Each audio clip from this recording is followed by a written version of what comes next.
오늘은 한국 기독교 역사에 대해서 공부를 좀 하도록 하겠습니다. 여러분이 오늘 보시면 41, 42, 43, 44, 45 오늘은 되게 짧다, 이렇게 짧을 수가 그렇지가 않습니다. 다음 주에 보시면 47페이지부터 엄청나게 깁니다. 65페이지까지입니다. 다음 주에 너무 길기 때문에 오늘은 분량을 조금 조정하도록 하겠습니다. 그래서 한국 천주교의 초기가 어떻게 됐는가, 그 내용이 오늘 교재로 45페이지까지 있거든요. 그죠? 그거 하고 46페이지 넘어가면 우리 개신교는 초기에 어떻게 됐는가, 그래서 48페이지 3번까지 하겠습니다. 그래서 오늘은 한국 천주교회는 처음에 어떻게 시작됐는가, 한국 우리 개신교는 어떻게 시작됐는가까지 공부하고, 다음 주에는 선교사님들이 어떤 분들인가, 그리고 한국교회 대부흥 운동이 뭔가, 그리고 우리가 보면 장로교도 있고 감리교도 있고 성결교도 있는데 이런 교파의 차이는 뭔가, 이것도 알아야 돼서 다음 주에 그런 걸 공부하겠습니다. 그래서 다음 주에 너무 오래 하면 안 되니까 분량을 좀 당겨서 천주교 초기 문제, 개신교 초기, 요 두 가지를 오늘 하도록 그렇게 하겠습니다. 그렇게 해도 오래 안 할 테니까 너무 걱정하지 마시고, 자, 지난 2주간 우리가 서양의 기독교의 역사를 배웠습니다. 기억나시죠? 맨 처음에 예수님과 초기 교회는 로마의 박해하에 있었다. 그런데 단순한 기독교 복음이 로마 제국 전체 종교로 급속도로 발전해 갔다. 그래서 기독교를 믿어도 좋다 하고 인정받은 것이 4세기 초반 313년이고, 기독교를 로마 제국 전체의 국교로 만든 게 4세기 후반입니다. 그리고 이제 그렇게 되다 보니까 기독교는 점점 발전을 하는데, 기독교는 발전을 쭉 하는데 자꾸 잘못된 이단들이 이렇게 생겨나기 시작하죠. 여기에 대해서 하나하나 잘못을 지적하면서 기독교 신학의 역사를 체계적으로 딱 정리한 5세기의 인물이 있습니다. 354년부터 430년에 살았던 누구지요? 따라합니다. 어거스틴. 이 어거스틴이 이제 고대 교회를 종합한 사람. 고대 다음이 뭐죠? 중세입니다. 그죠? 중세의 최고 황금기는 13세기입니다. 13세기의 중세 신학 전체를 정리한 사람이 아퀴나스다. 따라하겠습니다. 아퀴나스. 토마스 아퀴나스. 고대는 어거스틴, 중세는 토마스 아퀴나스. 그런데 아까 말씀드린 대로 이 13세기가 중세가 가장 발전했으면서 동시에 중세가 가장 타락했기 때문에 13세기 말 14세기부터는 아주 로마 천주교가 흔들립니다. 그래서 그걸 흔들리는 게 두 가지 흐름이 있는데, 종교개혁이 있고, 따라하겠습니다. 종교개혁, 르네상스. 그죠? 종교개혁은 신앙이 너무 잘못됐으니까 성경으로 돌아가자. 그래서 이제 마르틴 루터가 한 게 1517년입니다. 그런데 이제 아퀴나스는 신앙하고 이성을 조화롭게 했는데 이걸 분리시켜서 이걸 강조한 게 종교개혁이고, 일반 영역에서 이성의 영역으로 점점 확대해 나간 게 르네상스다. 그래서 르네상스는 재탄생이라는 뜻인데, 고대 소크라테스, 플라톤, 아리스토텔레스 철학의 재탄생이다. 그 다른 말로 하면 신앙 중심에서 점점 벗어나는 흐름이 르네상스다. 그래서 이건 14세기부터 16세기까지가 됩니다. 그래서 르네상스의 이런 가장 중요한 게 이제 근대로 넘어가게 되는데, 고대, 중세, 근대가 영어로 뭐라고 했습니까? 모더니즘입니다. 모더니즘. 근대하면 제일 중요한 단어를 하나 기억하라고 했습니다. 그건 뭐였을까요? 따라하겠습니다. 이성. 근대는 제일 중요한 게 이성입니다. 그러니까 르네상스의 이 흐름이 점점 더 강조가 된 거죠. 그래서 굳이 말하자면 학자들마다 다르지만 쉽게 말하면 5세기까지 고대, 13세기까지 중세, 14세기, 15세기, 16세기 이때가 종교개혁 르네상스고, 17세기부터 19세기 정도까지가 근대가 된다. 그런데 근대는 아까 말씀드렸는데 제일 중요한 단어가 뭐다? 이성이다. 그러니까 생각이 제일 중요한 거죠. 그러니까 성경을 볼 때도 성경 말씀이 진리니까 무조건 아멘 하는 게 아니라, 내가 이성적으로 판단해서 이해가 되면 내가 오케이, 성경 읽다가 이해가 안 되면 그걸 버리기 시작했다는 거죠. 그래서 서양의 전체가 기독교 문명이기 때문에 근대에 제일 중요한, 여러분이 기억해야 될 건 서양의 근대는 매우 기독교적이다. 왜? 지금까지 모든 문화가 기독교니까. 어디 가도 예배당이 있고 어디 가도 신앙 중심이지만 또 한편으로는 따라하겠습니다. 반기독교적. 왜 반기독교적이냐 하면 이성이 제일 중요하니까. 그러니까 예수님이 동정녀 마리아 탄생한 것도 이성적으로 이해가 안 되니까 그것도 버리고, 예수님이 죽으셨다 3일 만에 부활한 것도 이성적으로 이해가 안 되니까 그걸 버리고, 그러다 보니까 성경 말씀에서 예수님은 훌륭한 도덕 선생님 이미지만 남고, 뭐 우리가 기도하면 하나님께서 들어주시고, 하나님께서 병자를 이렇게 엄청난 난치병이나 불치병도 기도해서 들어주시고, 이런 식의 열정적인 신앙은 점점 사라지는 게 서양의 근대다. 그래서 이런 식으로 매우 기독교적인 것 같지만 내 상식과 이해의 범주에서 벗어나는 건 별로 의미를 갖지 못한다라고 생각하는 이 흐름이 지금도 유럽과 미국의 많은 지성인들에게 그대로 남아 있다. 요거 기억하라고 말씀드렸습니다. 17세기부터 19세기는 이성 중심으로 가다 보니까 산업혁명이 일어나고 인간의 힘으로 모든 것이 가능할 것 같고 생활을 아주 편리하게 만들고 대단하게 될 줄 알았는데, 문제는 20세기 들어와서 1, 2차 세계대전이 일어난다. 그래서 인간의 이성을 강조하고 역사가 낙관적으로 변해갈 것이고 하나님 필요 없이 인간끼리 멋진 신세계를 만들 수 있을 것 같았는데 20세기 들어와서 그게 아니구나, 인간이라는 게 참 보잘것없구나 하면서 이 이성 중심주의에 대해서 심각하게 질문을 던지는 게 20세기다. 그래서 20세기 중반 이후에는 근대로부터 벗어나다. 그래서 탈근대, 근대가 모더니즘이니까 20세기 중반부터 지금까지는 뭐죠? 따라하겠습니다. 포스트 모더니즘. 그죠? 그러니까 모더니즘이 근대니까 이런 근대로부터 벗어나자 하는 게 포스트 모더니즘 이 시대다. 그래서 지금 이 시대는, 지난주에 안 오신 분들은 지금 뭐가 뭔지 지금 그러시죠? 그래서 지금 이 시대는 딱 한 단어로 정리하면 따라하겠습니다. 신사사시대. 신사사시대. 그러니까 각자 소견에 옳은 대로 행했듯이 지금은 주도적인 흐름이 있는 게 아니라 자기가 좋은 대로 사는 시대. 그러니까 개성, 개체, 내 생각, 이런 게 아주 강조가 되는. 그래서 우리가 지난주에 말씀드렸지만 뭐든지 내가 원하면 되는 거지, 다른 사람 눈치도 필요 없고 기존의 도덕도 아랑곳하지 않고 전통적으로 그러면 되지 않잖아, 그런 게 아니라 내가 하고 싶은 것, 내 생각, 내 권리, 그래서 인권, 개성, 이런 게 아주 중요하게 부각되는 시대가 이 포스트 모던 시대다. 그래서 뭔가 통일된 흐름도 없고 가치관도 아주 혼란하고, 심지어는 같이 하나님을 믿어도 각각의 이슈에 따라서 아주 다양한 흐름들이 다양하게 나오는 신사사 시대가 오늘 이 시대다. 이렇게까지 해서 그동안에 했던 내용을 정리했습니다. 오늘은 여기에 이어서 우리나라 초기 교회 역사를 보도록 하겠습니다. 자, 제가 지금부터 시간을 1분 드릴 테니까 41페이지부터 45페이지까지 눈으로 한번 쓱 읽어보시면 되겠습니다.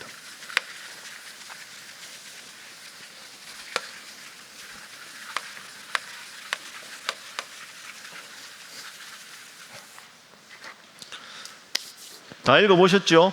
자, 이제 저를 보시죠. 그냥 한번 이렇게 됐구나 이렇게 보시면 되죠. 뭘 또 다. 자, 41페이지 용어 정리를 좀 하겠습니다. 자, 보시죠. 마르틴 루터가 종교개혁 한 게 언제였죠? 예, 이건 외우셔야 됩니다. 이 정도는 교회 수준이 있는데 1517년에 마르틴 루터가 종교개혁을 했습니다. 그러니까 그전에는 천주교회가 있다가 천주교회가 성경에서 너무 벗어났으니까 이제 개혁을 한 거죠. 그러다 보니까 마르틴 루터 종교개혁 한 다음에는 종교개혁자들은 기존의 천주교에 대해서 대항한 사람들이죠.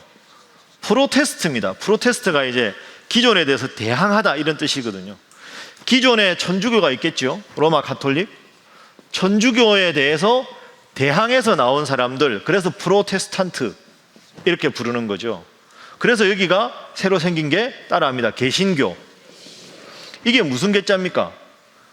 고칠 개자에 새로울 신자. 그러니까 원래 있던 데서 고쳐서 새롭게 됐다. 그러니까 이게 다른 말로는 신교가 됩니다. 신교 반대말이 뭘까요? 구교겠지요. 그러니까 천주교는 그냥 가만히 있다가 구교가 돼버리는 거죠. 이게 천주교 이렇게 되는 겁니다. 그죠? 그래서 프로테스탄트라는 말은 기존의 로마 카톨릭에 대해서 한거한 사람들 하는 뜻으로 할 때 우리가 보통 프로테스탄트 이렇게 말을 하고, 새롭게 됐으니까 고쳐서 천주교를 새롭게 했다, 개신교 혹은 신교라고 우리를 부릅니다. 그래서 용어 정리 이렇게 정리하면 되겠죠. 천주교는 로마 카톨릭이니까 이렇게 정리하겠습니다. 문제는 이겁니다. 여러분, 기독교라고 부르면 기독교는 천주교하고 이거 양쪽 포함입니까? 이것만입니까? 1번 양쪽 포함이다, 기독교에. 2번 우리만이다. 1번 손 들어 보십시오.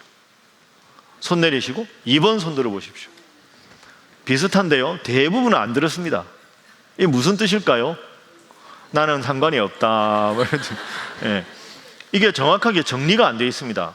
학계. 그래서 천주교하고 우리를 포함했을 때도 기독교라 부르기도 하고, 이것만 따로 부르기도 합니다. 그래서 이거는 좀 앞으로 통일이 필요하다. 특히 남자분들 같은 경우는 우리만 기독교다 하는 분들이 많습니다. 왜 그러냐?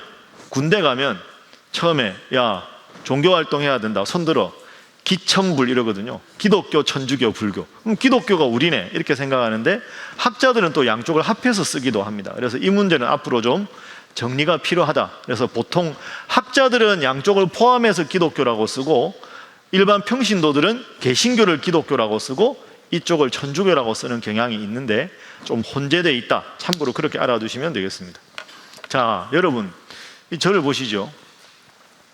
천주교, 개신교 다 포함해서 기독교라고 생각하고 우리나라에 최초로 하나님을 믿은 사람이 어느 세기 사람일까요? 여러분 생각해요. 최초로 하나님, 예수님, 성령님 이런 걸 들어가지고 이런 분이 있었네 하고 제일 처음에 접해봐서 믿었던 분들이 몇 세기쯤 될까요? 여러분 생각해. 예? 아니 그러니까 제가 아무것도 못 알아듣지 않겠습니까? 언제쯤일까요? 우리나라에서 우리나라의 최초의 기독교인이 언제 생겼을까? 통일신라. 예. 이게 이제 오늘 공부할 내용입니다. 우리나라의 최초로 기독교인이 언제 생겼을까? 지금부터 그걸 공부하도록 하겠습니다. 자, 이 내용이 좀 많은데요, 제가 핵심으로 몇 가지만 정리를 해서 여러분들에게 소개하겠습니다. 우리나라에 최초로 하나님을 믿은 사람이 누굴까? 몇 가지 가능성이 있습니다. 제가 자료집에 썼는데요, 가능성인 이유는 학문적인 근거가 명확하지가 않습니다. 추측입니다. 추측. 자료가 별로 없기 때문에. 자, 첫 번째는 따라하겠습니다. 네스토리우스. 이거 안 들어보셨죠? 예, 몰라도 됩니다. 이 네스토리우스라는 사람이 있는데, 저를 보시죠. 이거 봐도 잘 모르시거든요. 제가 알아서 하겠습니다. 네스토리우스라는 사람이 5세기의 사람인데요, 나름대로 초대교회 5세기 지도자였어요. 그런데 이 사람이 아까 말씀드렸죠. 어거스틴이 이럴 때 이단이 많다고. 431년에 이단으로 정죄가 됩니다. 이 사람. 이단이다 너는.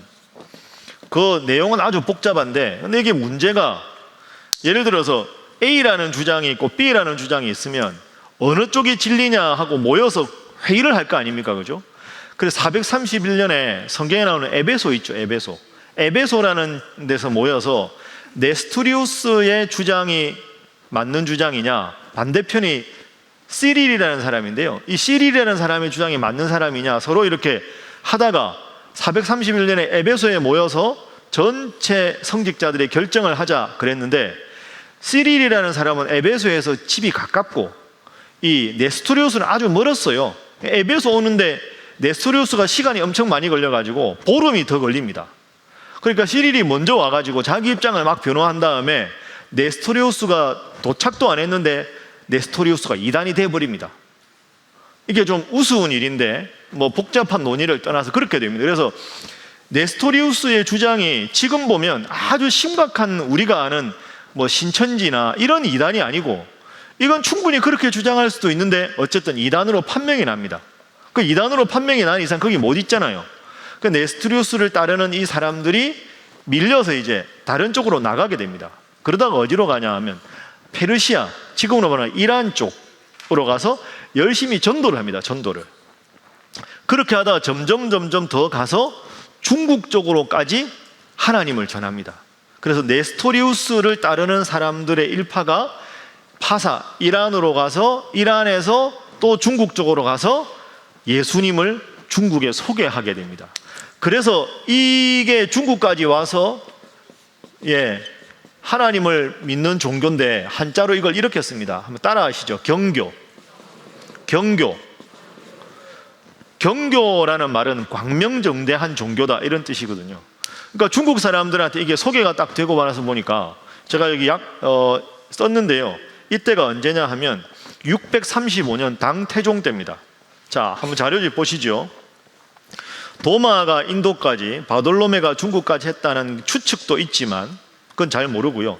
네스토리우스파가 이단으로 몰려서 이란으로 갔다가 그 파가 중국으로 가서 경교라는 이름으로 발전한다. 이 경교라는 단어를 기억하셔야 되죠. 그래서 경교가 언제 중국에 시작됐느냐? 알로펜이 단장이 돼서 635년이 당나라 때거든요. 당나라 태종 때 들어옵니다. 그러고는 경전이 한문으로 번역이 됩니다. 페르시아에서 왔다 그래서 파사교라고도 하고 원래 로마에서 시작된 종교다 해서 로마가 한자로 대진입니다. 대진. 그래서 대진교라고도 하고 광명정대한 종교라는 의미에서 기독교를 경교라고 당시에 부르기도 합니다. 그게 아주 엄청나게 유행을 합니다. 당나라 때. 여러분 그 세계사 시간에 배우셨을 텐데요. 당나라는 국제 무역을 아주 많이 하고 외국 사람들, 페르시아 상인들이 아주 중국에 많이 왔다 갔다 합니다. 그 외국 사람들을 중국 사람들이 당시에 뭐라고 불렀습니까? 당나라 때 중국 사람들이 보기에 뭐 페르시아 사람 이런 사람들을 뭐라고 불렀습니까? 여러분 세계사 다 배웠는데요. 생목인 들어보셨지요? 색깔이 눈에 색깔이 있더라. 그죠? 외국 사람들 보면 우리하고 색깔이 다르잖아요. 저 눈이 파랗네 뭐 이렇게 되는. 그래서 색깔이 있는 눈을 가진 사람들이 외국 사람들이거든요. 페르시아 이런 사람들, 생목인. 그래서 당나라 때는 국제 무역을 아주 많이 하다 보니까 이란을 통해서 중국으로 경교 자료들이 들어가고 그러다 보니까 중국 사람들이 저 페르시아에 건너와서 믿는 종교가 있는데 이 종교가 괜찮은 종교더라 하고는 아주 경교가 당나라 때 유행을 많이 합니다. 한 150년 동안 엄청나게 유행을 합니다. 엄청나게 유행을 했다는 걸 알게 되는 결정적인 자료가 하나 있습니다. 그게 뭐냐 하면 대진경교 유행 중국비, 그러니까 대진 로마라 그랬죠. 로마로부터 시작된 광명정대한 이 기독교 경교가 중국에 유행했다는 것을 쓴 비석이 대진경교 유행 중국비입니다. 이게 781년에 세워집니다. 41페이지 제가 맨 밑에 썼죠. 자, 한번 보겠습니다.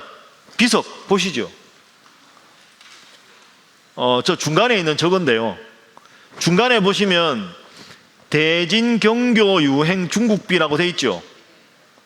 한자라서 소리가 작은데 그게 그겁니다. 크게 좀 확대했지 않습니까? 대진경교 유행 중국비. 저게 중국에 얼마나 이 경교가 유행했는가를 알려주는 비석입니다. 저게 지금도 중국에 가면 있습니다. 중국의 서안에 가면 있습니다. 저게 서안에 가면 비석 박물관이 있습니다. 중국이라는 나라가 워낙 커서 중국 전체의 비석들만 다 모아놓은 어마어마하게 큰 비석 박물관이 있습니다. 대단하죠. 비석만 갖고 박물관을 만들었는데 그거 너다섯 시간에 못 봅니다. 제가 한번 가봤거든요. 거기 제가 장신대에 있을 때 섬서성 신학교라고 중국 신학교가 있는데 그 신학교에서 장신대 교수님들한테 그 중국 섬서성 신학교에 있는 신학대학 교수들을 가르쳐 달라고 장신대 의뢰가 들어왔습니다. 그러니까 제가 교회 오기 한 3년 전이니까 지금부터 한 8년 정도 된 것 같습니다. 그럼 뭘 가르치냐? 의뢰한 게 바울에 대해서 가르쳐 달라. 첫 번째. 두 번째는 신학 다른 거 가르쳐 달라. 세 번째가 중요한데요. 중국 내에 심각한 이단이 많으니까 중국 내에 있는 이단을 한국 교수가 공부를 해서 중국 신학대학 교수들한테 가르쳐 달라고 한 겁니다. 말이 안 되지 않습니까? 중국에서 유행하는 이단을 한국 신학대학 교수한테, 중국 신학교 교수한테 가르쳐 달라고. 근데 교수님들이 아무도 안 가려고 그러게 누가 가겠습니까? 중국 이단을 뭐 안다고. 어느 날 저한테 전화가 한 통이 왔습니다. 높으신 교수님이, 배 교수 중국 가봤어요? 예. 서한에 가봤어? 아니요. 진시황릉하고 좋잖아. 아, 예. 한번 가볼래? 그래서 예? 그러니까 관광이나 한번 하자. 감사합니다. 그래서 가기로 했어요. 그러고 한 일주일 있다가 갑자기 자료를, 이게 중국 이단 자료인데 이걸 공부를 해가지고 신학교 교수들을 좀 가르치라고. 그 제가 어떡합니까? 그때 가서 이제 그때 유행한 게 동방번개 이런 거 있죠. 아십니까? 아, 관심이 없으시군요. 그런 이단 공부를 해가지고 갔습니다. 그 이제 거기서 교수님들한테 이제 가르쳤어요. 같이 이야기도 하고 이제 통역 세워가지고 이렇게 했는데 이분들이 너무 고맙다고 저한테 선물을 준 겁니다.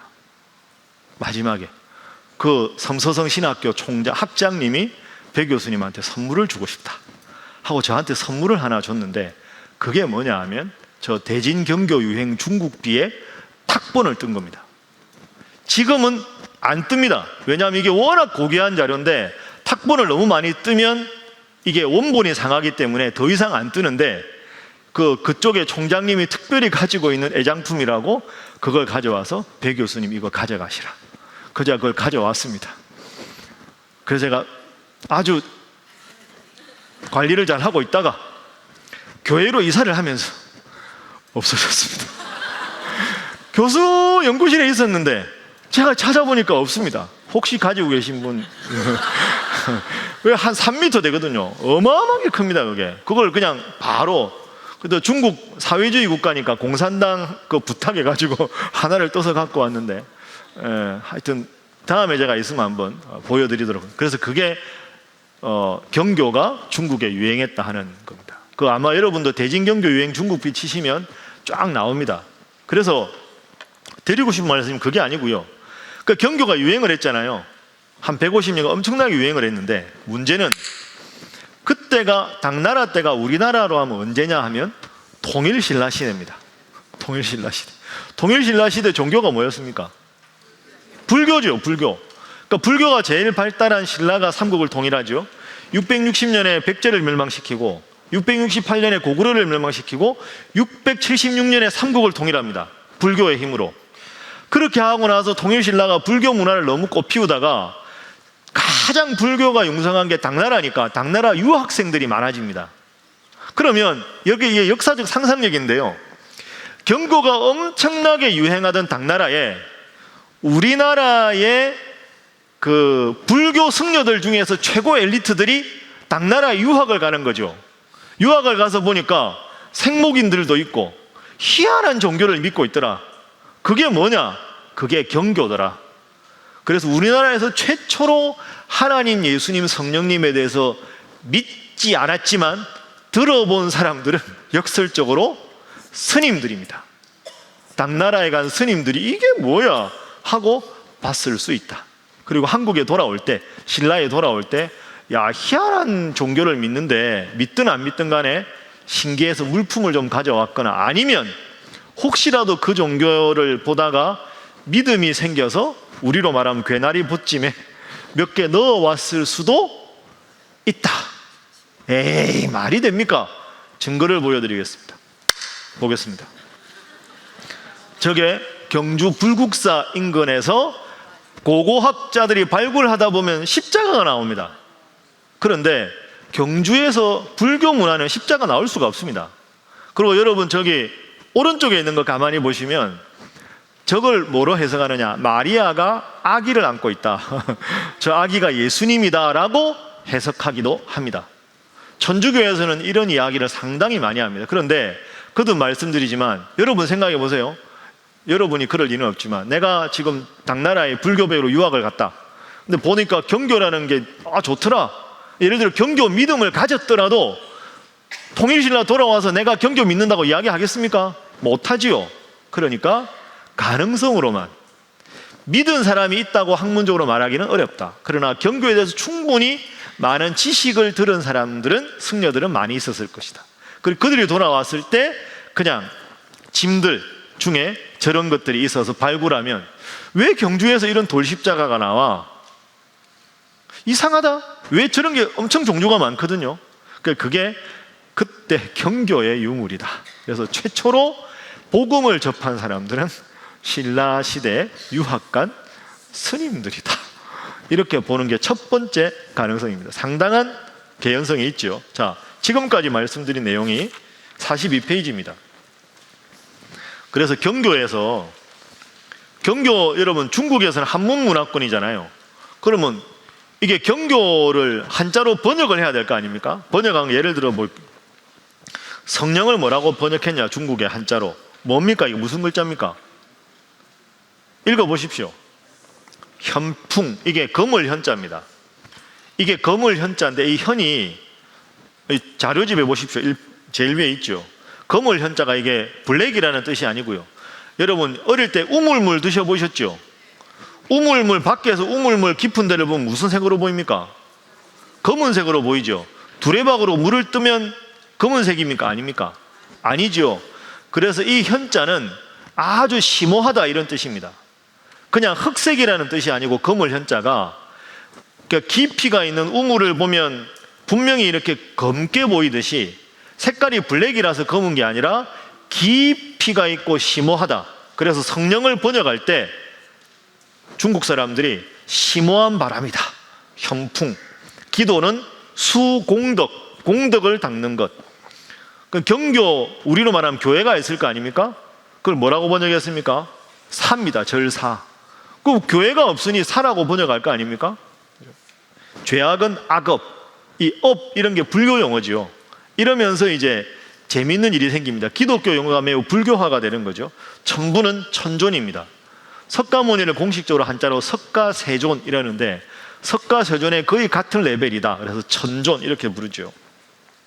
이런 것도 공부해 보면 재밌습니다. 그러나 9세기 들어서 당나라가 쇠퇴하면서 불교도 오랑캐 종교고, 그 다음에 이 경교도 외국에서 들어온 종교라고 배척하는 흐름이 생기면서 경교가 쇠퇴합니다. 그리고 경교의 우리나라 전래 가능성은 아까 말씀드린 대로 경교 유행 시기가 통일신라 삼국 통일 이후에 150년하고 비슷하기 때문에 재당 유학생들의 접촉 가능성이 있다. 그러니까 최치원이 857년, 900년, 유학이 868년이니까 최치원보다 이전에 유학 간 스님들일 가능성이 있다. 그냥 이게 첫 번째 가능성입니다. 자, 두 번째 가능성을 보겠습니다. 두 번째 가능성도, 이것도 이제 가능성인데요. 일본을 알아야 됩니다. 두 번째는. 그러니까 일본은 우리나라보다 훨씬 기독교, 천주교가 빨리 들어왔죠. 그래서 2번 보시면 밑에 종교개혁, 로마 가톨릭 중국 선교 13세기부터 시작되고, 종교개혁 이후에 가톨릭 교회가 동양 선교가 되는데요. 16세기부터 선교가 시작됩니다. 그래서 사비에르 같은 사람이 인도 그리고 일본으로 옵니다.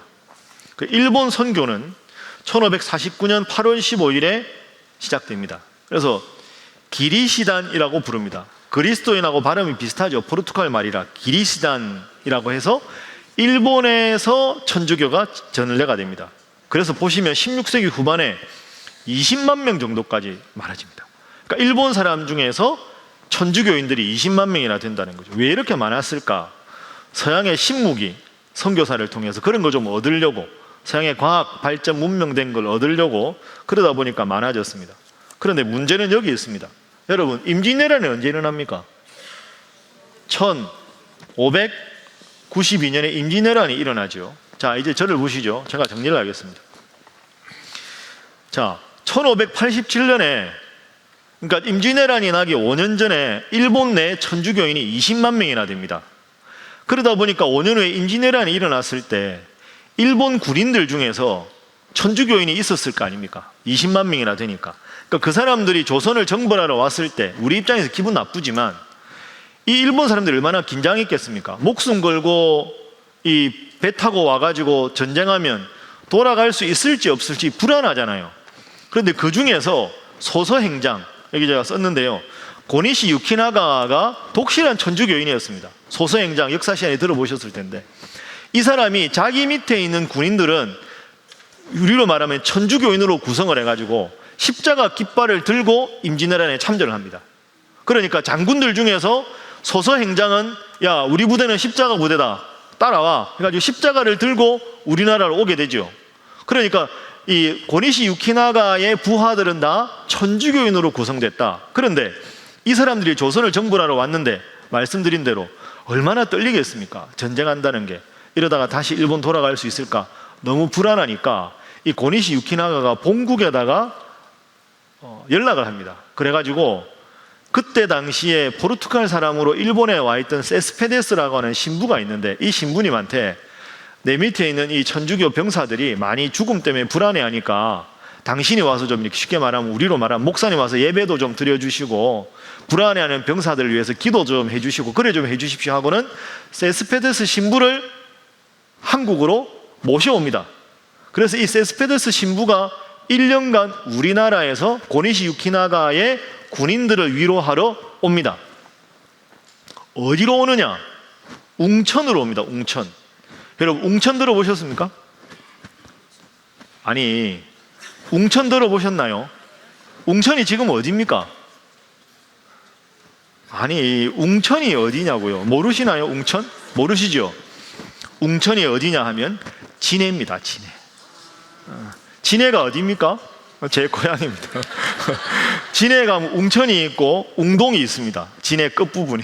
지금 웅동하고는 엄청 문제가 많은 거기도 진해거든요. 왜 우리 동네가 이렇게 되는지 잘 모르겠는데 웅동은 더 부산 쪽이고 웅천이라고 있습니다. 그러니까 진해 바닷가니까 고니시 유키나가의 군대가 웅천에 와 있어요.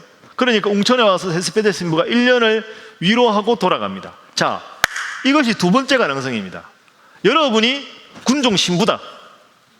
그런데 포르투갈 사람이 일본까지 와서 선교를 하는데 하나님께서 기가 막힌 찬스를 주셔서 가려고 생각도 안 했는데 조선이라는 나라를 왔잖아요. 그러면 여러분이 신부님이라면 야, 여기 이 사람들은 천주교 모를 텐데 내가 이 사람들한테도 천주교를 한번 전해보리라, 이런 마음이 자연스럽게 들 거 아닙니까? 그러면 1년 동안 그쪽에 있으면서 그쪽에 있는 조선 사람들한테 성경을 주든지 천주교를 소개하려고 뭔가 접촉을 했을 것이다. 이게 두 번째 가능성입니다. 그래서 웅천 진해에 있는 사람들 중에 누군가가 세스페데스 신부님을 만나가지고 혹시 복음을 들었을 수도 있다. 그게 우리 동네 누구일 수도 있다. 그거는 근거가 없다. 이게 두 번째. 자, 지금까지 말씀드린 게 42페이지고요. 43페이지 위에 보십시오. 그런 말씀을 드렸죠. 그리고 위에서 세 번째 막대기 보시면 임진왜란 때 우리나라가 전쟁에서 패해서 끌려간 사람들이 많은데요, 최소 일본으로 끌려간 사람이 5만 명인데 그 중에 기독교인이 된 사람들이 있습니다. 2,000명 정도로 추정을 합니다. 그러니까 5만 명이 끌려갔는데 일본은 이미 천주교가 유행하고 있었으니까 일본에 가서 천주교인이 된 사람들이 2,000명은 됐을 것이다. 그러니까 세스페데스 신부가 그 사람들에게 천주교로 말하면 영세를 주고 관리를 했거든요. 그러니까 그 사람들 중에서는 분명히 천주교인이 있는 거죠. 그러니까 정리하면 첫 번째로 복음을 소개받았을 가능성은 당나라에 유학 간 승려들, 두 번째는 웅천에 있던 누군가, 그게 아니어도 우리나라 사람들이 일본에 끌려가서 천주교인이 된 건 확실한 겁니다. 근데 그 사람들은 본토에서 천주교인이 된 건 아니겠지요. 그럼 마지막 세 번째, 이게 학문적인 이건 가능성이 아니라 정확한 팩트입니다. 천주교가 우리나라 전래한 게 언제냐? 자, 중국의 실정에 보면 중국은 1583년에 마테오 리치 들어보셨죠? 따라하겠습니다. 마테오 리치. 마테오 리치가 쓴 중요한 책이 뭡니까? 따라 해보시죠. 천주시리. 들어보셨을 텐데 이게 아주 중요한 책이거든요. 이 천주시리라는 책을 쓰고 선교를 시작합니다. 그러고는 선교실록, 루이지엘이 이런 사람들이 쓴 교리서들이 많이 만들어집니다. 그런데 우리나라가 1637년, 그러니까 1636년 병자호란에서 지고 1637년에 삼전도의 치욕을 겪은 다음에 그때 당시 인조 임금의 맏아들 소현세자가 북경의 볼모로 잡혀갑니다. 전쟁에서 졌으니까. 그런데 그 소현세자가 북경에 선교하러 와 있던 중국말로 탕량랑인데요, 한자로 아담샬 신부를 만납니다. 아주 친해집니다. 그러고는 이 아담샬 신부한테 천주교를 소개받고는 매우 천주교에 대해서 우호적으로 변합니다. 그러고 나서 조선으로 돌아옵니다. 소현세자가 돌아와서 오래 살았더라면 역사적으로 천주교가 상당히 유행했을 텐데 70일 만에 이분이 돌아가십니다. 병사라고도 하고 누군가가 살해했다 이런 추정이 가능한데 여야 그렇게 됩니다. 그래 어떻게 보면 그게 좀 아쉬운 거죠, 천주교 입장에서는. 그런데 이때 이미 17세기죠. 17세기 이때 중국을 통해 책이 수입이 됩니다. 자, 이것도 중요한 말인데요. 한번 따라해 보시죠. 한역 서학서. 발음이 좀 어렵죠. 따라하겠습니다. 한역 서학서. 쉬운 말로 한문으로 번역된 서학은 뭘까요? 천주교, 서양에서 온 학문, 서양 천주교의 책들, 이 중국에 많습니다. 그러니까 소현세자도 그런 책을 받고 중국의 사신으로 갔다가 중국에 이렇게 희한한 서양의 이렇게 망원경도 갖고 오고 이렇게 하면서 조선에 없지만 중국에 아주 유행하는 중요한 책들을 우리나라에 소개했겠죠. 그러면서 한문으로 번역된 서학서들이 우리나라에 막 들어옵니다. 그러면서 조선시대 당시의 유학자들 중에서 정치적으로 힘을 좀 잃어서 변방으로 밀려난 사람들이 있는데 그 사람들이 따라하겠습니다. 남인. 여러분 들어보시죠. 동인, 서인, 남인, 북인 해가지고 막 이렇게 당파 싸움 있고 할 때 조정에서 정권에서 밀려나간 사람들, 조금 이 소외감이 있는 사람들 중에 엘리트들이 남인이거든요. 이 남인들은 유학에 대해서 별로 좋은 의미가 없는 겁니다. 주장학에 대해서. 그러니까 주장학의 폐단을 극복하려고 하고 있는데 이런 책들이 들어오니까 이걸 공부를 합니다. 이 남인 학자들이. 그러다 보니까 이야, 이거 하느님을 믿고 예수님을 믿고 성령님을 믿고 이거 대단한 종교다 해가지고 처음에는 이 남인 유학자들이 학문으로 봅니다. 서양의 학문으로 보다가 여기에다가 믿음이 생겨서 따라하겠습니다. 천주교, 천주학으로 바뀝니다. 무슨 말이냐 하면 이 유학자들은 한문을 잘하니까 중국에 있는 사신들이 같은 사신들이 서학에 관한 책들을 가져오니까 학문적인 호기심으로 이 천주교 책들을 읽다가 천주시리 같은 거를 나도 하나님을 믿어야 되겠다 하고는 믿음을 가진 입장에서 이 책을 보는, 믿음이 없이 연구하는 걸 서학이라고 하고 같은 책이지만 믿음을 가지고 보는 걸 천주교, 천주학이라고 합니다. 이런 사람들이 생깁니다. 대표적인 사람이 이벽, 권철신, 권일신, 정약용의 형제들, 정약종, 정약용, 정약전, 이런 사람들이 양반들 중에서 천주교인이 됩니다. 그 이 사람들끼리 몰래 모여가지고 스터디 그룹을 만듭니다. 그러니까 열심히 공부를 합니다. 자, 여기서 고민이 하나 있습니다. 저를 보시죠. 조선은 아직까지 유학만, 주자학만 강조하는데 이 사람들은 학문적으로 시작했다가 천주교인이 됩니다. 그럼 천주교에 대해서 잘 모르잖아요. 신부님도 없고 하니까. 공부를 해야 되는데 가르쳐줄 사람이 없으니까 이 상당히 엘리트들이니까 엘리트들끼리 모여가지고 천주교 서적들을 놓고 자기들끼리 토론을 해나가면서 하나님은 어떤 분인가, 교회는 어떤 곳인가, 이런 거에 대해서 공부를 합니다. 근데 그냥 아무 양반집에서 모여서 공부를 하면 들킬 거 아닙니까? 노노맹자 안 읽고 이상한 거 읽는다고 들키면 큰일 나니까 이 사람들이 도망을 갑니다. 자기들끼리 천주교 서적을 공부하기 위해서 어디로 가느냐? 절로 갑니다. 이게 아주 재밌는 거죠. 유학자들이 하나님에 대해서 공부하기 위해서 절로 들어갑니다. 절에 들어가면 모르니까, 절에 공부하러 갔다 이러면 모르니까. 그 절이 어디냐 하면 경기도 광주 천지남에 있는 주어사라는 작은 절로 숨어 들어갑니다. 산 중턱에 있거든요. 그러니까 겨울에 눈이 이만큼 오는 데를 헤집고 들어가서 거기 가서 절간에서 공부를 합니다. 그게 한국 천주교의 아주 중요한 사건입니다.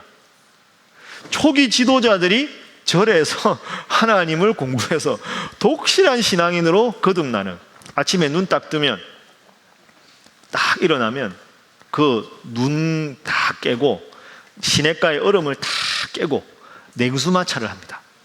기록에 보면. 왜? 이 교리서들을 맑은 정신으로 읽어야 되니까.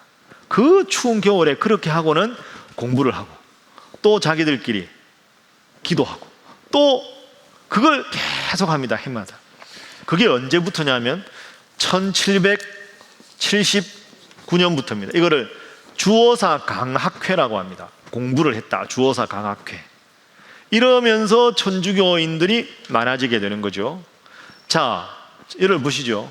그래서 이게 엄청나게 중요한 사건이고, 이 사건에서 독실한 천주교인이 된 사람들이 야, 천주교 서적 좀 더 갖고 와라. 그러고 보니까 미사를 드린다 그러고 뭐 기도한다니까 미사하려면 뭐 이렇게 좀 놓는 거 뭐 촛대도 가져오고 뭐 좀 가져와야 되는데 중국에 누가 하나 갔다 와. 그 중국에 가가지고 신부님을 만나서 우리는 신부님 없이 이미 신자가 됐습니다 라고 말씀드리고 영세, 우리로 말하면 세례를 받아야 된다니까 세례를 받고 와라 해서 세례받으러 중국 간 사람이 이승훈입니다. 이승훈. 남강 이승훈 선생은 우리고요. 그분 말고 동명이인이죠. 이분이 영세를 받고 오는 게 1784년입니다. 이게 조선 천주교의 공식 시작입니다. 천주교의 시작은 영세를 받은 사람이 생긴 시점부터가 시작인데 1784년이 되는 거죠. 이게 이승훈입니다. 자, 그럼 여러분 보세요.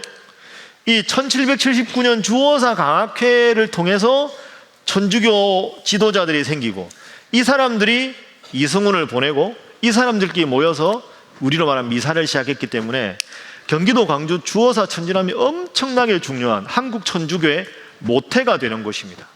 그래서 여기 계신 분들 중에 여기 가보신 분들이 있으시죠? 가보신 분 손 들어보세요. 손 내리시고. 손 더 들어야 되는데 이거 우리 말씀과 함께 할 때 제일 첫 번째 해에 경기도 광주에 갔었잖아요. 거기가 여기예요. 그때 제가 설명을 했는데 전혀 뭐 이렇게 저를 쳐다보시면, 자, 화면 한번 보겠습니다. 화면 한번 보시죠. 저기 올라간 기억 안 나시나요? 예, 죄송합니다. 예, 기억이 가물가물. 저기 어마어마하게 큽니다. 그래서 천주교가 저 천진함 성지를 100년간 조성 계획이 있습니다. 저기다 어마어마하게 성당을 짓고 어마어마하게 해가지고 100년 동안 저기를 이제 유적지로 만드는, 그러니까 한국 천주교의 가장 중요한 유적지 중에 하나가 경기도 광주입니다. 천진함 성지라고. 그래서 여러분 천진함 치면 홈페이지가 아예 있습니다. 그래서 어마어마한 계획이 있는 데가 저기다. 왜? 여기서 처음으로 자기들끼리 공부한 곳이다. 그렇게 아시면 되겠습니다. 자, 넘어가겠습니다. 그리고 재미있는 일이 하나 벌어집니다. 자, 이 말도 한번 들어 놓으시죠. 따라하겠습니다. 가성직제. 가성직제. 옛날에 국사 시간에 들어본 기억은 나시죠? 예, 기억이 없으시군요. 성직자가 미사를 해야 되는데 이게 거짓 가짜거든요. 그러니까 우리나라 초기 천주교인들은 양반들이 천주교를 공부하고는 너무 좋으니까 영세도 받아오라 그러고 가서 미사해야 되니까 물품도 가져오라 그래가지고 자기들끼리 미사를 하는 겁니다. 원래 미사는 신부님이 와서 해야 공식 미사가 되는데 이분들은 뭘 모르니까 순수한 마음에 너무 천주교가 된 게 좋아가지고 그 신부님한테 물건을 중국 가서 가져와가지고 자기들끼리 당신의 신부? 우리는 그럼 하고 세례도 주고 이렇게 하면서 거짓으로 본의 아니게 가성직제가 시작이 됩니다. 그러다 보니까 이제 천주교인들이 점점 많아지겠죠. 그러다가 서울의 요 동네, 우리를 말하면 이게 중구 요쪽, 종로 중구 요쪽이 옛날에 중요한 데 아닙니까? 이쪽에 모여 살던 양반들이 스터디 그룹을 이렇게 하다가 미사를 드려야 되는데 이벽이라는 사람 집이 좁아가지고 지금 명동에 당시에 살고 있던 중인 중에서 김범우라는 사람이 있었어요. 이 사람이 천주교인이거든요. 김범우가 중인인데 우리 집이 좀 넓으니까 우리 집에서 그러면 미사를 하시죠 하고는 자기 집을 내줘서 미사를 합니다. 김범우의 집에. 그런데 천주교인들이 뭐 이상한 짓을 한다고 이렇게 그 추조, 지금으로 말하면 이게 경찰, 검찰 이쪽에 밀고가 들어가가지고 이 사람들이 미사하는 데를 덮칩니다. 조정해서. 그러고 보니까 이상한 거 입고 뭐 돌리고 이러니까 이 뭐야? 이러고는 고발을 하죠. 그런데 김보무만 중인이고 나머지는 전부 양반들입니다. 그 양반들을 어떻게 할 수 없으니 양반들은 훈방을 해주고 김보무를 잡아다가 아주 혹독하게 시련을 줍니다. 그리고 단양으로 유배를 보냅니다. 김보무가 중인이니까 같은 양반들한테는 못하고, 그러니까 중인이 김보무가 갔다 와서 시름시름 앓다가 죽습니다. 이게 을사추조적발 사건인데요. 그러니까 이 김보무라는 사람은 자기 집을 내줘서 미사를 드리게 했잖아요. 이 김보무의 집터가 지금 명동성당 자리입니다. 이게 아주 의미가 있는 거죠. 그러니까 김보무 집에서 미사를 드렸다. 근데 그 집터를 헐고 거기다가 명동성당을 세웠다.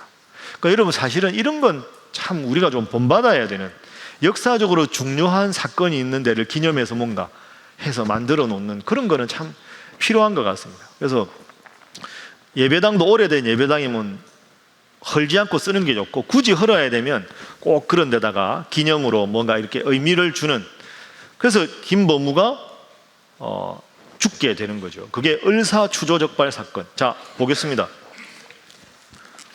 그게 어디 있나? 그거 다 있습니다. 이게 보시죠. 44페이지에 보면 중간에 보면 나오죠. 조상제사 문제, 김보무 집에 집회를 가지다 발각이 됐다. 1784년. 그래서 김보무가 최초의 순교자가 되고 이 집터가 명동성당 자리가 되었다. 이게 어려운 말로 을사추조적발 사건이라고 합니다. 추조가 지금 형조, 말하면 형조. 그 다음에 그 밑에 쭉 내려가면 1791년 윤지충의 진산 사건이 있습니다. 보셨습니까? 줄 치십시오, 줄. 이건 뭐냐 하면, 저를 보시죠. 제가 설명하겠습니다. 윤지충이라는 사람이 어머니가 돌아가신 제삿날에, 어머니 별세에 제사를 지내야 되는데, 제사 이거 지내면 뭐하나? 이거 귀신이 와서 먹고 가나? 천주교인이니까 윤지충이 그 신주를 불태우고 제사를 안 지냅니다. 진산이라는 데서. 그러니까 난리가 나죠. 어머니 돌아가셨는데 제사를 안 지낸다고, 완전히 이게 뭐 심각한 문제가 돼가지고 이 사람들이 결국 죽거든요. 조선이라는 나라가 유교 나라인데 제일 중요한 게 제사인데 제사를 안 지냈다. 그때부터 천주교 별명이 붙습니다. 따라하겠습니다. 무군, 무부. 너희 종교는 임금도 없고 부모도 없다. 무군 무부의 종교다. 이렇게 하면서 공식적인 박해가 엄청나게 들어갑니다. 그래서 진산 사건이 있고요. 자, 4번 보면 맨 밑에 줄에 1801년에 박해가 있습니다. 따라하겠습니다. 신유 박해. 45페이지 넘어가면 1839년에 따라하겠습니다. 기해 박해. 그 밑에 보면 또 따라합니다. 병호 박해. 그 밑에 따라합니다. 병인 박해. 이런 박해가 계속 되는 거죠. 자, 정리하겠습니다. 천주교 정리하겠습니다. 저를 보시죠. 그러니까 천주교는 처음에 가능성은 통일신라 승려, 두 번째 가능성은 뭐였습니까? 진해 사람 혹은 이제 일본에 간, 세 번째가 정확한 게 조선 후기에 양반들이 서학 자료를 읽다가 천주교 신앙을 가지게 됐다. 그러면서 미사도 드리고 자기들끼리 가성직 제도로 시작됐는데, 그러다가 하나님만 섬겨야 되니까 제사를 멸했던 진산 사건이나 그 전에 을사추조 적발 사건 같은 게 있으면서 조정해서 천주교가 이게 사악한 종교다, 이래서 공식적으로 막 탄압을 하게 된다. 그러면서 엄청난 박해가 일어나게 된다. 그러면서 천주교인들은 처음에는 양반들이 공부하다가 시작됐지만 서민들에게 점점 확대가 되고, 박해를 하면 할수록 천주교인들은 점점 더 많아지게 되었다. 이게 한국 천주교의 간단한 약사가 되겠습니다. 자, 지금부터는 시간이 좀 갔으니까 좀 더 짧은 시간 안에 개신교의 초기 역사를 공부하도록 하겠습니다. 자, 기지개를 일단 한번 켜도록 하겠습니다. 몸을 양쪽으로 흔들어 보시고, 자, 왼쪽으로 돌려서 어깨를 한번 주물러 주겠습니다.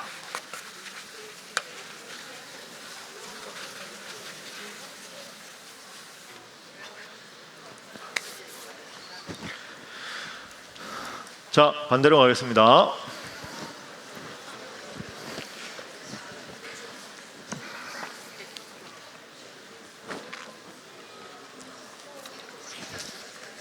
자, 바로 앉겠습니다.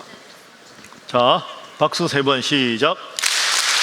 아, 신일 군대. 예. 다시 3번 시작.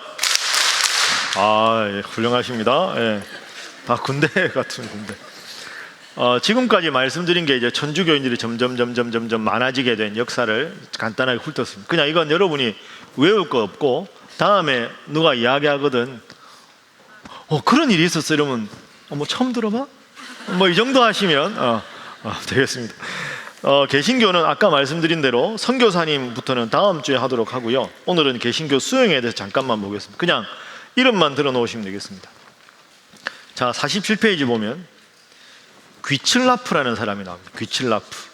따라하겠습니다. 귀칠라프. 귀칠라프는 누구냐? 좀 생소하실 텐데요. 최초의 방문 선교사입니다. 예, 필요하면 쓰십시오. 이름이 몇 명 나오니까. 귀칠라프는 여기 썼습니다. 개신교 선교사로 최초로 한국을 방문한 사람이다. 이거 기억하시면 됩니다. 우리나라의 최초로 선교사 자격으로 방문한 사람은 귀칠라프. 자, 그 밑에 보면 따라합니다. 토마스 선교사. 토마스 목사님 많이 들어봤죠? 예, 토마스 목사님은 최초의 순교한 선교사님입니다. 그러니까 최초로 방문한 선교사는 귀칠라프고 순교한 선교사님은 토마스 목사님입니다. 그럼 여러분 헷갈리실 텐데요. 귀칠라프가 있고 토마스가 있고요. 그 다음에 선교사 하면 제일 먼저 기억나는 분이 누굽니까? 따라하겠습니다. 알렌 선교사. 그 다음에 최초의 장로교 선교사는 누구죠? 따라합니다. 언더우드 선교사. 헷갈리니까 그냥 이렇게 정리하겠습니다. 이건 최초로 우리나라를 방문한 선교사. 토마스 목사님 최초로 순교한 선교사님이고, 이 알렌 선교사는 최초의 따라해서 내한 선교사. 이 사람들도 내한이라 하는데 이분들은 다른 데를 갔다가 거쳐서 한번 호기심에 와본 거고, 진짜로 우리나라를 목표로 삼고 선교하러 제대로 오겠다, 목적지가 우리나라인 건 알렌입니다. 그럼 언더우드는 뭐냐? 최초의 따라하겠습니다. 목회 선교사. 이게 좀 헷갈리는데 여러분 잘 보십시오. 귀칠라프라는 사람은 처음부터 나는 한국 땅을 선교하겠다 이렇게 오신 분이 아니고, 이분이 원래 선교한 데가 어디냐 하면 태국입니다. 태국도 선교하고 중국을 선교하다가 우리나라가 있다는 걸 들어보고 호기심에 저 나라를 한번 가보자 하고 온 분이 귀칠라프. 토마스 선교사님은 우리나라에 와서 돌아가신 분, 선교를 제대로 못한 거죠. 알렌 선교사님은 우리나라를 목표로 온 내한 선교사님입니다. 그러면 알렌 선교사님이 들어온 게 1884년이고요. 언더우드 선교사님은 85년입니다. 그런데 알렌 선교사님은 의사입니다. 의사. 그러니까 의사 자격으로 온 거죠.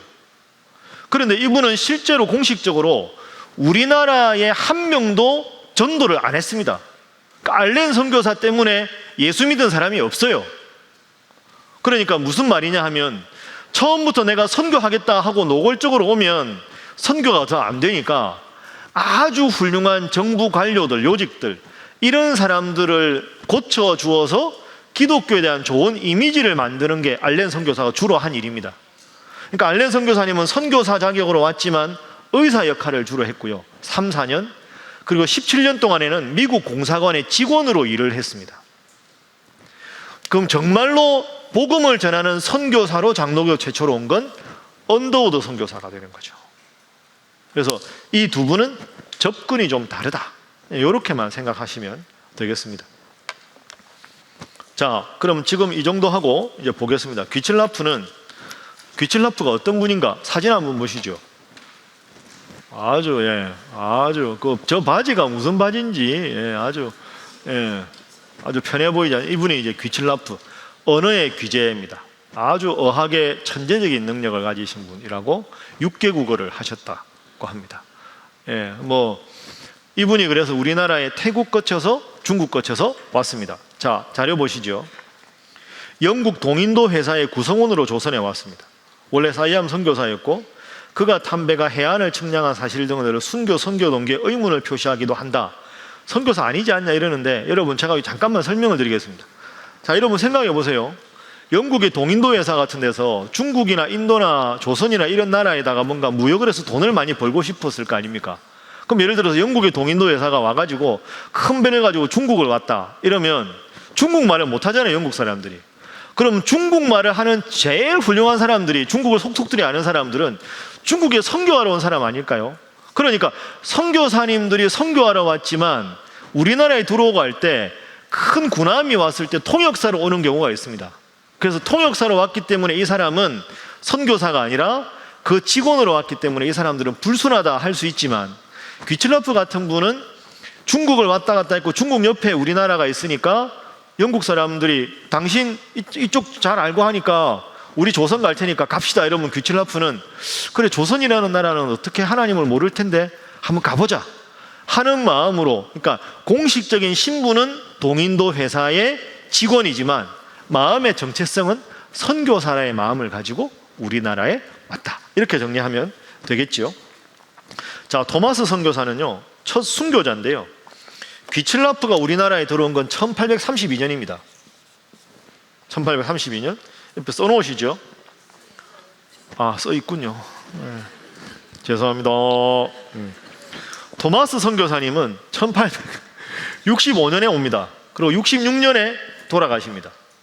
65년에 우리나라의 섬에 와가지고 섬 사람들한테 성경을 줍니다. 그 섬이 어디냐? 백령도입니다. 백령도. 백령도에 왔다고 하죠. 서해안 백령도에.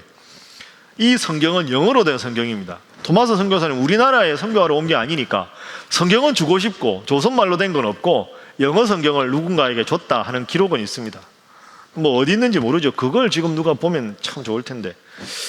그리고 1865년에 와서 성경을 전하고 그 이듬해 1866년이죠. 조선 동지사 일행을 만나서 자기가 성경을 줬다.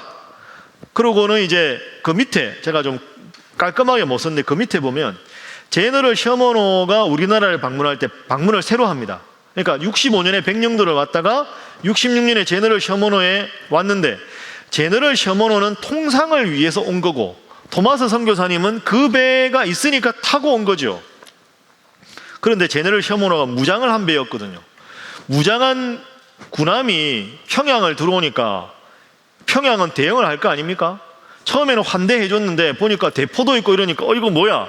이러고는 싸움이 벌어집니다. 그러다가 제너럴 셔머노가 상류에 올라가 수심을 측량하거나 이렇게 하니까 아, 저 사람들 우리나라를 해하려고 왔다, 이렇게 돼가지고 백성들이 분노를 사게 되죠. 그래서 제너럴 셔머노하고 이쪽 우리나라 관군하고 싸움이 벌어집니다. 그 과정에서 토마스 선교사님이 돌아가십니다. 그런데 문제는 이게 여기서 토마스 선교사라고 되어 있는 데서 세 줄 내려가 보십시오. 대동강에서 칼을 들고 달려드는 한국 병사에게, 관병에게 성경을 전해주면서 아깝게 세상을 떠났다. 이때 이 성경을 전해받은 분이 누구냐 하면 한번 따라해 보시죠. 박충권이라는 분한테 성경을 줬습니다. 그러고는 칼에 맞아 죽습니다. 토마스 선교사. 그래서 토마스 선교사한테 받은 성경을 가지고 박충권이라는 분이 기독교인이 됐다, 이렇게 보통 알려져 있는데 그거에 대해서는 여러 가지 설이 있습니다. 어쨌든 제너럴 셔머노에 타서라도 조선 땅에 복음을 전하고 싶었는데 무장한 배가 이렇게 서로 싸움이 붙으면서 토마스 선교사님은 돌아가시게 됐습니다. 이게 미담 사례가 어떻게 되냐면, 자기를 죽이려고 달려든 박충권에게 칼에 맞으면서도 성경책을 전해주고 그 성경책을 받아본 박충권 씨가 그걸 읽고 회심해서 기독교인이 됐다라고 아주 훌륭하게 알려져 있는데, 역사적으로 보면 이 박충권이라는 사람이 기독교인이 된 건 그로부터 한참 후거든요. 그래서 이 두 가지 사이에 밀접한 인과관계를 말하기는 사실은 좀 어렵다, 이렇게 여러분이 생각하시면 되겠습니다. 자, 2번 보겠습니다. 귀칠라프 토마스 이름만 알아놓으시면 되겠습니다. 만주에서 성경 출판 사업, 이게 또 있습니다. 자, 당시 만주에 스코틀랜드 선교사님들이 이제 중국에 와서 선교를 하다가 만주 쪽에는 우리나라 이제 의주, 이쪽에 상인들이 막 왔다 갔다 하니까 저 조선 땅에도 복음을 좀 전해야 되겠다. 이렇게 하면서 그쪽에서 중국 국경에서 이 무역하는 사람들, 의주 상인들한테 이제 막 이렇게 만나가지고 복음을 전합니다. 그렇게 했던 선교사님이 로스 선교사님하고 맥킨타이어 선교사님입니다. 그래서 성경도 번역합니다. 근데 이때 성경을 번역하는데요, 로스 목사님이 번역한 성경이 안타깝게도 이 평안도 사투리라 우리가 읽으면 좀 그때 당시 이게 이쪽이 이제 평양 이쪽이라 평안도 사투리로 성경을 번역했습니다. 아주 읽어보면 재미가 있고 좀 색다른 번역입니다. 여하간에 이러면서 1885년에 예수 형교 전서가 예, 예수 형교 전서가 출간이 됩니다. 그리고 여기 이응찬, 서상륜 이런 분들이 1879년에 세례를 받습니다. 성경 번역하기 전에 의주 상인들이 세례를 받죠. 그러면서 성경이 반포가 됩니다. 자, 마지막입니다. 일본. 이 부분만 하고 마치기. 오늘 좀 일찍 마치는 느낌이 들죠. 예. 근데 뭐 끝나는 시간은 비슷합니다. 일본은 한 분 꼭 이름을 알아둘 필요가 있는데요. 한번 따라해 보시죠. 이수정. 하나 여쭤보게요. 이수정이 남자일까요, 여자일까요? 예, 대단하신데요. 어떻게 아셨습니까? 써 있습니까, 여기? 근데 어떻게 아셨습니까? 물어보는 걸로 봐서 여자면 안 물어보겠거니 역시 대단하십니다. 이수정은 남자입니다. 이분이 여러분 1882년에 우리나라에 이모군란이 일어나죠. 그 90군대 병사들한테 쌀을 안 주고 막 다른 거 섞어줘가지고 막 폭동이 일어나고 화가 나서 이모군란이거든요. 이모군란일 때 민비가 도망갈 때 도와줍니다. 이수정이. 이 사람이 전라남도 옥과 출신의 아주 뛰어난 유학자였는데 한학자였습니다. 그런데 이 사람이 민비를 도와주니까 민비가 생명의 연인인데 뭘 좀 해줄까 이러니까 일본에 그 신사유람단 간다는데 저도 거기 한 번만 가게 해주세요. 그걸 가라. 신사유람단 일원으로 1882년에 일본으로 갑니다. 이게 1882년 9월이거든요. 일본에 가가지고 이 재밌는 일이 있는데요. 이 사람이 우리로 말하면 민박을 해야 될 거 아닙니까? 민박한 그 집 주인이 츠다센이라는 사람입니다. 츠다센. 이 츠다센이라는 사람 집에 가서 묵고 있는데 이제 이수정이 그 집에 가서 신사유람단 자기는 정확한 임무가 없으니까 그냥 츠다센 집에 가서 보니까 병풍이 이렇게 있는데 병풍에 있는 글귀가 기가 막힌 글귀가 있는 겁니다. 한문으로 되는데 자기가 대단한 유학자인데 한 번도 못 본 기가 막힌 가르침이 있어서 츠다센을 부릅니다. 근데 이 츠다센이라는 사람이 기독교인이었어요. 그때 당시에 이 사람이 아주 유명한 농학자였는데 농업 전문가인데 네덜란드에 유학을 갔다가 왔습니다. 그러니까 일본의 농학자인데 이수정이 이제 신사유람단 일원으로 갔으니까 그 사람 집에 묵으면서 그 사람한테 배우기도 하고 했는데 이 독실한 기독교인 츠다센 집에 너무 멋있는 글귀가 있는 병풍이 있어 물어보니까 이게 어디 나오는 글입니까? 이러니까 이게 성경의 산상보훈이라는 것이요. 마태복음 5장부터 7장까지 예수께서 입을 열어 가르쳐 가라사대 심령이 가난한 자는 복이 있나니 천국이 저희 것입니다. 그걸 보고는 오리를 가자 하면 심리를 가자 하고 겉옷을 속옷. 야, 이런 훌륭한 분이 있나? 그리고 사실은 이수정 그 집안에 천주교인으로 순교당한 분이 한 분 있었어요. 그러니까 이미 알고 있었지만 유학자였는데 이 산상보훈을 읽고는 매료를, 이야, 이렇게 위대한 가르침이. 그래서 츠다센이 한문으로 된 성경을 줍니다. 선물로. 그럼 이거 읽어보시오. 츠다센은 독실한 기독교인이니까. 그러니까 이수정이 한문으로 된 성경을 열심히 읽습니다. 그래서 이 사람이 기독교인이 됩니다. 그러니까 1882년 9월에 일본에 가서 산상보훈 병풍을 발견하고 12월 달에 가서 세례를 받습니다. 3개월 만에. 그런데 이제 조선에서 온 위대한 유학자가 있는데 이 사람이 기독교인이 됐다는 소문이 나죠. 근데 여러분 생각해 보세요. 우리나라의 선교사님이 최초로 언더우드 선교사님 들어온 게 언제입니까? 언더우드는 84년, 알렌은 84년, 언더우드 85년이잖아요. 이거 선교사 들어오기 전입니다, 지금. 그러니까 선교사도 들어오기 전에 일본 가서 병풍 보고 성경 받아가지고 내가 예수 믿겠다. 성경만 독학으로 읽어가지고 모를 때 잠깐 츠다센한테 물었겠죠. 그러고는 이 사람이 세례를 받으니까 일본 기독교에 소문이 난 겁니다. 조선에서 온 아주 대단한 이수정이라는 사람이 있는데 이 사람이 여기 와서 세례를 받고 기독교인이 됐다더라. 선교사 도움도 없이 한국에서도 안 믿었는데, 그래서 1883년 5월에 일본의 기독교인들 전부 모이는 친목 모임이 생깁니다. 제가 이제 우리 교단 총회 갔다 왔잖아요. 그런 총회처럼 일본 기독교의 지도자들이 모인 자리에서 예배를 드릴 때 이수정을 초청을 합니다. 그래서 당신이 조선 사람인데 예수님을 믿는다고 하니 우리 모이는 지도자 이 모임에서 당신이 기도를 좀 하시오. 이 사람 이수정이 기도를 뭐 제대로 해봤겠습니까? 줬어. 기도를 합니다. 기도를 조선말로. 일본 사람들 못 알아듣든 알아듣든 거침없이 기도를 하죠. 그러고는 너무 믿음이 좋아 보이니까 이수정 당신이 믿는 알아온 기독교 몇 달 만에 성경 읽어서 그럼 우리 앞에 소개를 한번 해보시오 하니까 이수정이 짧은 신앙 고백문을 일본의 기독교 지도자들 앞에서 발표를 합니다. 한자로 쫙 휘갈겨 써가지고 이수정의 신앙 고백문을 발표를 하죠. 이 이수정의 신앙 고백문이 한국 개신교 역사상 최초로 문서로 쓴 신앙 고백문이 됩니다. 근데 이 사람이 재밌는 이유는 유학자잖아요.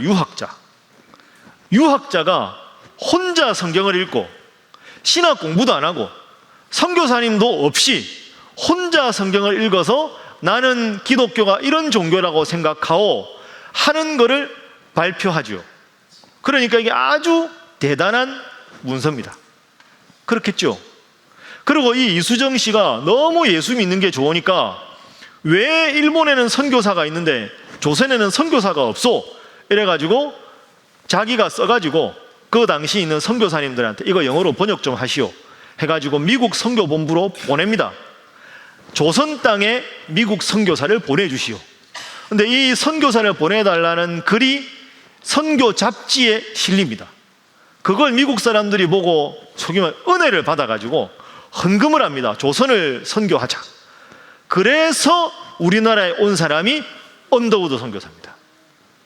그러니까 언더우드 선교사가 오게 된 직접적인 계기를 이수정이 만든 거죠. 그리고 이수정이 아주 대단한 사람이니까 한문도 잘하고 유학도 잘하고 뭐 성경도 잘 읽고 이러니까 이 사람이 마가복음을 번역합니다. 그 마가복음 번역한 걸 들고 이수정이 옵니다. 언더우드가 옵니다. 그러니까 우리나라는 선교사님 들어오기 전에 만주에서 1879년에 이미 세례받고 1882년 3년에 일본에서 이미 세례받고 신앙고백문까지 만들고 조선 땅에 선교사를 보내달라고 하고 그 다음에 선교사가 들어온 거죠. 그러니까 이게 아주 우리나라의 중요한 점입니다. 정리하면 천주교도 신부님이 조선 땅에 오기 전에 이미 신앙 공동체가 만들어져서 신부님 오시오 가져와서 자기들끼리 미사도 하고, 개신교도 선교사 오기 전에 선교사 빨리 보내달라고 편지 쓰고 만주에서 세례받고 일본에서 세례받고 신앙고백문까지 발표하고 그 다음에 선교사가 온 게 한국 천주교와 개신교를 관통하는 아주 중요한 특징이다.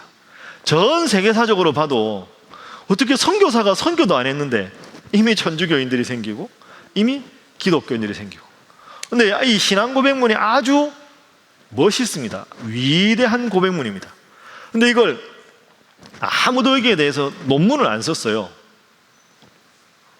제가 미국에 있을 때 제가 보스턴 대학 유학을 가지고 이제 박사 공부하다가 어느 날 커피를 한잔 하다가 도서관에 전부 영어 자료잖아요.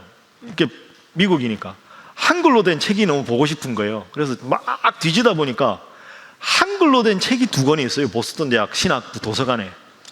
한 권은 제가 쓴 책이고요.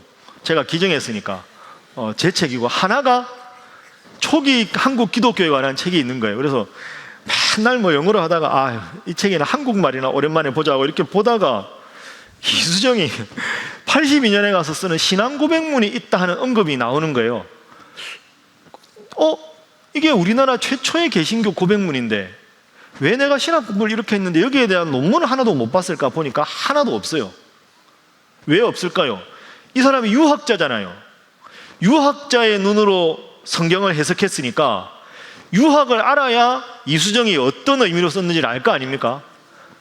야, 이거 진짜 괜찮겠다 싶어가지고 바로 자료를 막 하버드하고 와서 쫙 한자로 된 거, 뭐 일본어, 영어 된 거 쫙 봐가지고 제가 읽어봤어요. 경탄을 금치 못합니다. 진짜 훌륭한, 어떻게 유학자가 성경만 혼자 읽어서 성경의 핵심을 이렇게 제대로 파악했을까? 그래서 이걸 가지고 공부를 좀 해야 되겠다. 그러니까 이게 제 박사 논문 일부가 됩니다. 그래서 제 박사 논문 중에 한국 개신교에 관해서는 이수정의 신앙 고백문을 유교하고 기독교의 만남으로 분석한 게 제 박사 논문의 일부입니다. 그래서 한국 와서 이제 이거를 뭐 이제 발표도 하고 그렇게 하니까 일본 가서 한번 연구를 좀 해보고 싶다 하니까 한국연구재단에서 돈을 줘가지고 일본 가서 뭐 이렇게 좀 이렇게 보고 이렇게 우동도 먹고 이렇게 하다가 그 이수정이라는 사람입니다. 그 이수정이 아주 키가 작은 사람인데 아주 지혜로운 사람입니다. 일본 기독교인들 전체 모임에서 논문 발표했다. 이수정 보겠습니다. 저분이 이수정입니다. 그리고 저기 오른쪽에 있는 사진, 저 사진이 1883년 5월에 일본 기독교 지도자 모임에서 이수정이 앉아있는, 딱 보면 혼자 상투 틀었잖아요. 전부 일본 사람인데 여기 딱 앉아가지고 제일 앞줄에 저분이 이수정. 저분 때문에 언더우드 선교사님이 이수정이 번역한 마가복음을 들고 우리나라의 선교를 시작하게 되었다. 자, 이렇게까지 정리를 하도록 하겠습니다. 자, 결론 하겠습니다. 기지개 한번 켜시죠. 예. 자, 그래서 거듭 말씀드렸지만 제일 중요한 거, 오늘 배운 것 중에 제일 중요한 건 한국 천주교회나 우리 한국 개신교회는 선교사님이, 신부님이 들어와서 선교를 한 게 아니라 자생적으로 이미 신앙 공동체가 생겼고 이미 만주와 일본의 기독교인들이 세례받고 생겼다. 이분들이 선교사님, 신부님 보내달라 그래서 들어왔던 위대한 종교적인 특색을 가지고 있다. 특히 우리나라 개신교는 그래서 따라하겠습니다. 성경 기독교. 이게 한국 개신교의 초기 가장 중요한 말입니다. 그러니까 이수정이 성경을 일본에서 번역해서 그 성경을 번역한 걸 가지고 들어왔고, 만주에서 로스 선교사와 평안도 사투리지만 성경을 이미 번역했고, 그러니까 초기부터 성경 말씀을 가지고 열심히 하는 것에서부터 우리 기독교가 시작됐다. 그래서 이게 1907년 대부흥운동으로 엄청나게 폭발을 하게 됩니다. 그래서 뭐니 해도 천주교에서도 천주교 성경, 천주교 교리서지만 그걸 읽고 믿음을 갖게 되고 성경을 번역하고 이걸 들고 오게 됐듯이 한국의 기독교의 가장 중요한 특징은 성경 기독교다. 그래서 시대가 아무리 변해도 성경을 강조하고 하나님 말씀을 강조하는 것에 신앙의 가장 핵심이 있고 그것이 부흥의 가장 관건이 된다. 고로 우리 신일교회가 말씀과 함께를 하고 말씀 속으로 하는 것은 이런 깊은 의미 속에서 시작이 된 것이다. 옆에 분들과 자, 옆에 분들과 인사 한번 하겠습니다. 말씀을 열심히 읽으시기 바랍니다. 한 번 더 할까요? 다음 주에도 뵙겠습니다. 매일매일 말씀 열심히 읽으시고 오늘도 늦은 시간까지 잘 경청해 주셔서 감사합니다. 기도하겠습니다. 하나님, 오늘 우리 천주교의 초기 역사와 우리 개신교의 초기 역사를 공부했습니다. 먼저 하나님 말씀에 대한 진리를 공부하면서 교리서를 통해서 하나님을 믿게 된 천주교인들처럼 말씀을 깊이 묵상하는 가운데 하나님의 말씀을 번역하고 그것을 통하여 선교사님들이 들어오게 된 우리 초기의 신앙의 선배들처럼 늘 세월을 따라 변해가지만 영원한 진리이신 이 말씀 붙잡고 말씀의 삶의 중심을 두고 살아가는 우리 살아가는 성도들, 우리 살아가는 신일교회 되도록 역사하여 주옵소서. 예수님의 이름으로 기도하옵나이다.